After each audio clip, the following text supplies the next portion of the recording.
Voilà, 3 ans, donc début 2016. En fait, c'est une idée qui a germé relativement longtemps à l'avance, 3-4 ans avant. Et je pense que ça, c'est un point clé, de bien pas être sous la pression, d'imaginer.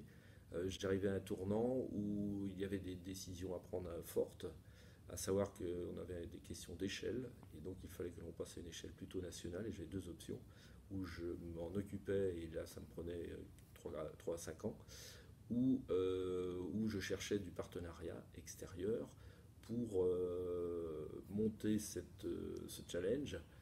Partenariat qui pouvait être des prises de participation ou d'aller jusqu'à la session, puisque j'y étais prêt psychologiquement.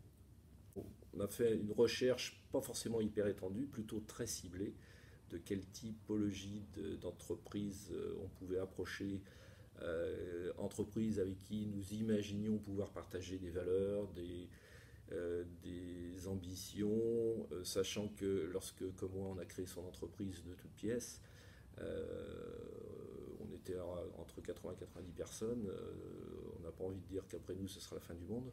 Et donc, l'importance du repreneur, de savoir ce qu'il voulait faire de tout ça, était un élément clé de la décision. Bien nous en a pris, pour faire simple, 5-6 sociétés approchées, 3 avec qui le contact a été assez rapide et assez proche, un qui a décliné assez vite pour des questions de stratégie interne à leur groupe, et puis il en restait 2. Et dans les deux, je dois dire que la chance, ou je ne sais pas si c'est une chance, mais en tout cas, il n'y avait pas de problème financier, puisqu'on est tombé assez vite d'accord sur la valorisation de l'ensemble. Mais il y en avait vraiment un des deux où j'imaginais ce qu'il pouvait en faire, notamment avec nos équipes, et l'autre, j'avais des grandes craintes.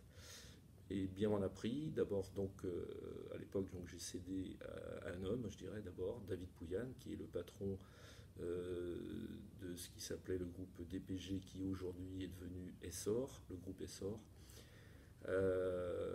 qui l'a bien développé, qui s'appuie bien sur nos deux grandes bases, j'allais dire, nantaises et choltaises. Je veux dire, globalement, les effectifs sont restés, cette boîte booste bien, et je dirais que c'est une transmission particulièrement réussie.